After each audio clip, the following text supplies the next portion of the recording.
জীবনে সফলতা অর্জনের জন্য সবচেয়ে বেশি প্রয়োজন ধৈর্য এবং আত্মবিশ্বাস।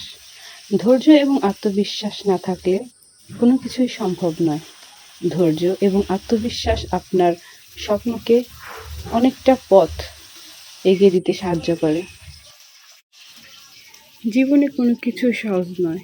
সময় দিয়ে নিজেকে মানিয়ে নিয়ে সহজভাবে গড়ে তুললেই সব কিছুই সহজ মনে হয়। বাধা আসবেই। একসময় হতাশ হবেন, একসময় নিরাশ হবেন, সব কিছু ছেড়ে দিতে ইচ্ছে করবে। কিন্তু তারপরেও মনের মধ্যে একটা জোর থাকে, না আমি পারবো। কে কি বলল, কে কি ভাবলো, কে পেছনে হাসলো, কে টিটকারি করলো, এসব যদি ভাবতে যান তাহলে কখনোই সামনে এগোতে পারবেন না। লোক, সমাজ এসবের কথা চিন্তা না করে নিজের স্বপ্নকে সামনে রেখে সামনে এগিয়ে যেতে হবে। তাহলেই সফলতা অর্জন করতে পারবেন।